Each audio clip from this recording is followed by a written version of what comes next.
Okay, against my better judgment, I've decided to show some little special effecty kind of things here, ways to change this bouncing ball just a little bit visually. So first thing I'm going to do is I'm going to take our boring old ground here, and I'll use the stippled effect here. I was kind of inspired by Alex's abstract animation where he did a lot of these kind of cool effects. And so we can change the stroke size. This is all happening under the properties inspector up here. And so we can change the stroke size, or that makes it a little bigger. And I'm also going to move this up out of the way so it's kind of more of a background. So when we bounce this, it kind of bounces somewhere almost past this. Or maybe on top of it. I don't know what I'm doing. All right. And let's see. Cool. That's pretty good. And I'm going to add a blur to this to make it less distracting. So in order to add a blur, that's a filter. I have to convert this to a symbol. So I have this selected, and I can right-click and get convert to symbol, or F8, or modify convert to symbol. And there we go. And so over in my properties inspector, I should be able to add a filter. But I don't see the filter pull down here. I see color effect, so I can change the transparency or the alpha, but there's no filter. And the reason is that this symbol has to be a movie clip. It won't give you the option if it's a graphic. And sure enough, it's a graphic up here. So I can just use the pull down here and convert it into a movie clip. Now it's a movie clip. And sure enough, we have a filters pull down here to add a filter. And blur is a filter, so we go down here to the new filter button, choose blur, and now we've got a bit of a blur there. And because they're locked together with the little chain link here, we can adjust them both at however much we want.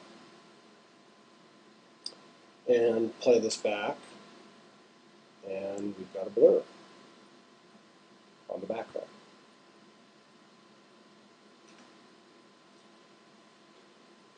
So now I think I'll add another layer, and I'll call this shadow, and I'll add a little shadow. And this might look really horrible in the animation, but I'm going to go for it.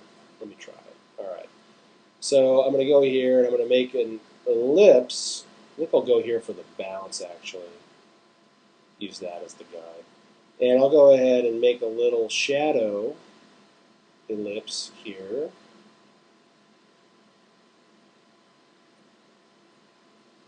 And oops, it's using that stippled pink stroke, which is kind of groovy, but I don't want that. So that's okay. I can just actually I can just delete the stroke. So it's hard to see on your screen, but I'm just clicking on the pink around that and hitting delete, and it gets rid of it because I don't want a stroke.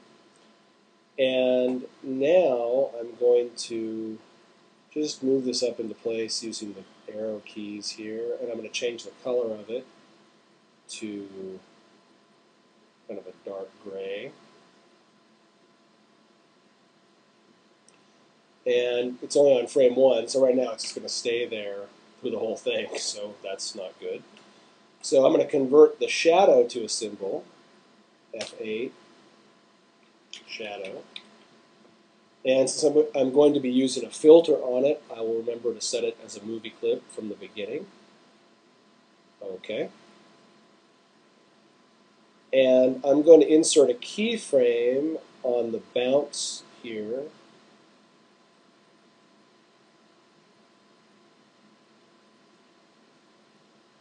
So that it's going to tween in size.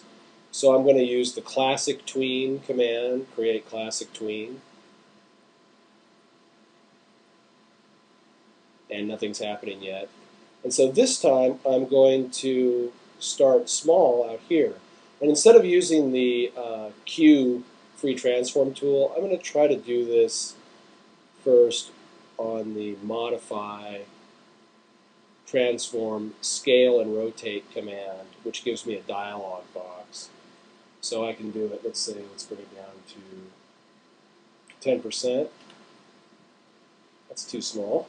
Or we could leave it at 10%, that's probably okay. And then it'll get bigger. Yeah, that looks good, actually small is good. And it comes out here. And then I think I'm going to add another keyframe for the squash so the shadow can get a little bit bigger. So insert keyframe, and now I'll try it with just the free transform and just pull it out a little bit more. And then I'll do that copy and paste. So I'm going to have the opening frame here be the same as the end. So I will copy frames, go over here, paste frames. And then I'll set up a classic tween here.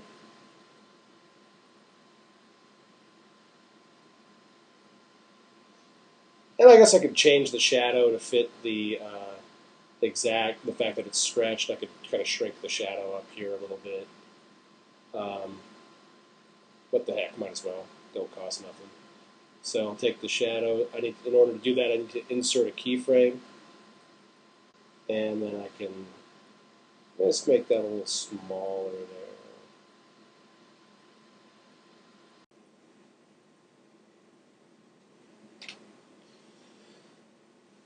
All right, that looks pretty good.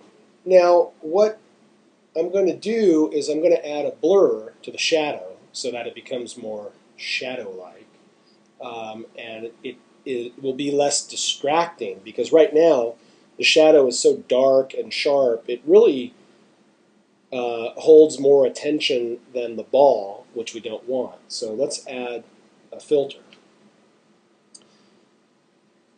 So I go over here to the shadow, and you'll notice, first of all, I've clicked on it up here in the timeline, and it selects it down here. Let me see where it's more obvious. So yeah, I'm in the timeline, and it's selected, but the filter doesn't show up over here. And this is one of those weird Flash quirks that something will be selected because you've selected it up here in the timeline, but it won't be, in bunny ear quotes, selected. And so you actually have to go out here and click on it on the stage, and that brings up the proper filters and display things. Now, if you want to change the tweening properties, then you have to have it selected up here in the timeline, and you can adjust the tweening. But in order to change the filter, you have to go out here, click on it on the stage, even if it's already selected in the timeline, and change it. So that can be confusing to people. All right, so let's add a filter. I go back to frame 1, click on it on the stage, filter, add a new filter, blur, and I'll choose a value of 10. And it's hard to see. Actually, you can't see it. It's blurry. Now I'm going to go here to where the shadow gets bigger. And same thing. Oh, it's not showing up over here. It's because I have to click on it on the stage. Blur 10. Next frame.